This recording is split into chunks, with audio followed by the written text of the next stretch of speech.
We interrupt our program to bring you this important message. Let's get ready to rumble! Spoken! Hey everybody, welcome to the channel. I'm Steven, and I am super excited today to be able to welcome a collaboration with Gnome Brewing. I had a little chat with Gnome, and he was totally on board to do this. So what we're doing is basically making the same beer. We're going to make a smoked porter, and I'm going to use dry yeast. Gnome is going to use a liquid yeast. Then we're going to send each other samples. He's on the East Coast, I'm on the West Coast, so there you go, East versus West. And we're going to try it out and see how it turned out. He does have, I'm sure, slightly different equipment that I have as well. And so it'll be interesting to see how that turns out. And we'll hopefully have a chat with him at the end of the video here and see how that all goes. So let's just jump right in. I want to go over the grain bill real quick here with you. So to start with, we're looking at 6.7 pounds of 2-row, 2.5 pounds of crispy brown ale, 1 pound of peated malt, 1 pound of crispy amber malt, half a pound of chocolate 350 Lovibond, and half a pound of black 500 Lovibond. Throw that in, get it all milled up, and then set your strike water on your pot. Once you're at your strike temperature, mash in at 153 degrees for 1 hour. I only did the light fermentable grains for the first hour, and then of course it's always a good idea, if you can, to recirculate your wort. If you have a system that can do that, it gives you a little better efficiency. And then the last 30 minutes, say 20 to 30 minutes, I top mash the dark grains, so the black malt and the chocolate malt, so that they don't get quite as bitter and astringent by leaving them in there for the full hour. So, mash is done. It's been an hour. You know what time it is. That's right. Drain the main grain. Drain your grain, people. It is time to drain the grain. Don't be afraid to squeeze the bag. All right. The grain is drained, and it's time to bring it up to a boil. Today's hops will be featured Willamette. Willamette hops, 4.5 alpha acid.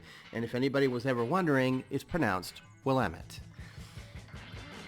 We're at our first boil entry, that's 60-minute edition, 1.5 ounces Willamette hops. There won't be another one until the end of the boil.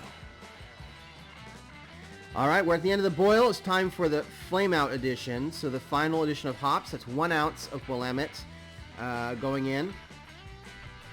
And finally, we're going to put the lid on this one, wrap it up nice, keep all the bugs out, set it aside, put it to bed, and let it chill overnight. Take a reading in the morning when it's down to temperature. Original gravity was at 1060. A little higher than I wanted. I wanted 1055, but you know what? 1060 only puts it off by less than 0.5% alcohol by volume, so I'll take it. Get it down to pitching temperature. We're talking 68 degrees Fahrenheit, and it's time to transfer to the fermenter. After you get it transferred to the fermenter, the mental fermenter, you know what time it is. It's time to shake, shake, shake your booty. No, it's time to shake the bejesus. By bejesus, how much is a bejesus? It is 60 seconds, all right? 1 minute. So you're going to shake it for 1 minute, or just count to 60 slowly, and that will give you plenty of aeration in your wort and make your yeast super happy. Today's yeast is brought to you by Safale SO4. That is a typical English ale yeast, so we're going to pitch that, get that going, and now that we've got our yeast pitched and everything's all set, what do we do now? We wait. How long do we wait? Normally about a month, but in this case, I'm going to be bottling this because, let's be honest, it may be one of those beers that you don't want in your keg. You know, you can drink 1 or 2 and then you're like, yeah, I'm done. You know, the smokiness is more than I want, you know, to drink a ton of. Okay, so I bottled all of the beer up. I put a majority in these bottles, these PET bottles that I got from More Beer, and then I put the rest in just glass bottles and primed it and waited 2 weeks and sent it off to Gnome. So it's been 2 weeks. Everything's ready. Let's check in with Gnome and let's compare the beers. So let's start with yours, because Okay. yours hit the numbers better than mine did. Yeah, another problem is, unfortunately, I don't have two of the same glasses. All my That's glassware is right. like unique, but it is Yeah. what it is. I know mine. So mine, I was off by like 5 points on the original gravity, so I didn't really care. That's pretty close. We got two more bottles each, I think. Man, So that smells so like chocolatey and like. yeah, it turned out pretty man. good. Yeah. You haven't tried yours yet, huh? No, I haven't tried any of them yet. I don't think I put any like hair pills or anything in mine. Yeah, I did the same recipe, which I do have some like, notes that we can talk about later or whenever. Yeah. But yeah, there you go. Yeah, see, yours came off was yours in a keg? Oh, nope. I do have it in the keg still, but I wanted to also, pour it from a bottle like you are. Yeah. I don't know, maybe in shipping it. Yeah, I don't get much head retention on mine. Yeah, that was one of I would, like in the grain bill, I would suggest using a little bit of care foam. Yeah, I usually do. I think I don't know if I ran out or what, but yeah, I can smell some of the smoked, like the peated malt. Yeah, it's there. It's there. Well, I don't want to rush, but it's there a little bit in the flavor as well.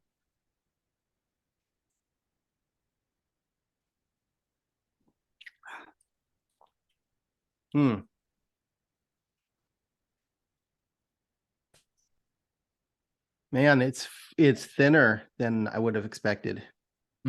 Like it smells much better than it tastes. I mean, it doesn't taste bad, it just tastes thin. Like, yeah. I think it was 10. Oh shit, let me get my notes real quick.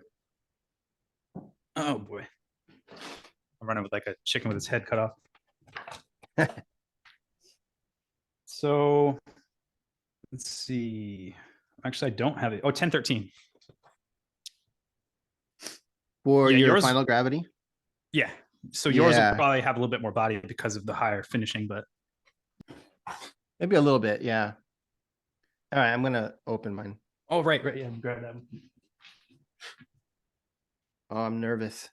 I'm nervous because I was tried to be careful not to put too much priming sugar, but Oh, right. Yeah, I don't even know. I forgot you bottle conditioned. I saw it on the side. When I got the package, I could see the yeast, like, because they were on their side, It didn't really make much noise when I opened it, but I mean you could feel the pressure. So oh yeah, should be... I heard a little. Okay.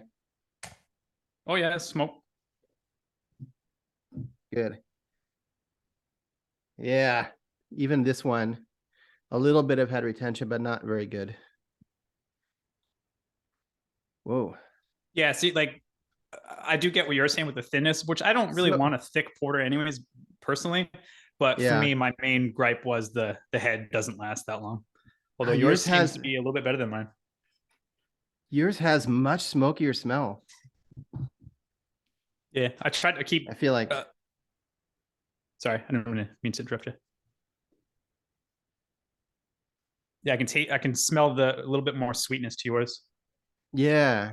So what yeast did you end up using? Scottish ale yeast. Okay. Yeah, so, and that'll attenuate out quite a bit. Yeah, it's just something I've been using a lot lately, and I do like it. So just trying to use it in different styles to see what the results are. But yeah, this did not carbonate enough. I don't know how yours is, but mine's a little bit undercarbonated. It's a touch undercarb, but not bad. I taste the smoke more in yours for sure. Yeah, I do too. Yeah, without a doubt. It's like not even close. It's not like, too much, but comparatively, you can tell that there's more smoke in the flavor in yours. Yeah, and it does have more body to it. Yeah, like I said, the finishing gravity should probably be the answer for that. Yeah. Yeah, I don't know about brewlosophy, but I can definitely well, I mean, we use different yeast too, but I mean, I could totally there's definitely a difference. Yeah, go side by side.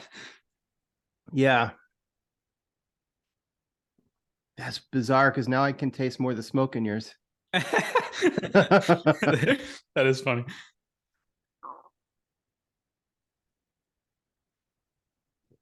Yeah, yours has a softer mouthfeel too, I'm noticing. Yeah. Yeah. What did you do for your water profile? I use store-bought spring water. Oh, okay. I don't I don't ever change my I don't mess with water chemistry. All right. So yeah. There was so I don't like I do top mash in certain beers, but it is very beer dependent.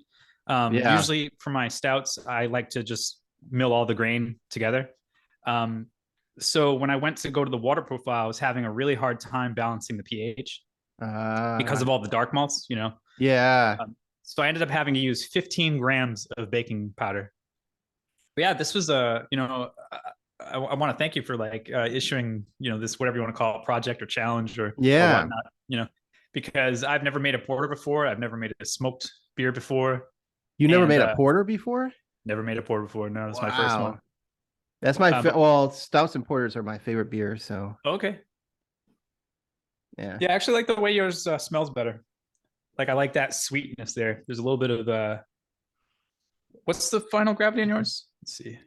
It was about 10 points. 1024. Holy shit. Yeah, so it was like 10 points too high. Or well, higher than it was. And more body. Yeah. Well. I think it's good. I think I would just add something for head retention. Yeah, that's my main takeaway. It's possible about maybe increasing the smoked malt a little bit, but yeah. Well, all around, I mean, I would do something like this again. Yeah. Awesome. And you know, there are differences, but there also, you know, are similarities. But it goes to show you, like, you know, two different people, even though it's the same recipe, like, you know, it's gonna be a different beer. And then see we'll check with CH and see if he minds. I just don't want to step on any toes. Yeah, I'll run it by him, but like I said, he's chill as fuck. I'm sure he doesn't care. Whoa. Yeah. Hey, a big thank you to Gnome Brewing. You know, you couldn't ask for a cooler dude to do a collaboration with. Very low-key and chill. And please be sure to check out his channel. I'll put links in the description and wherever I can put them.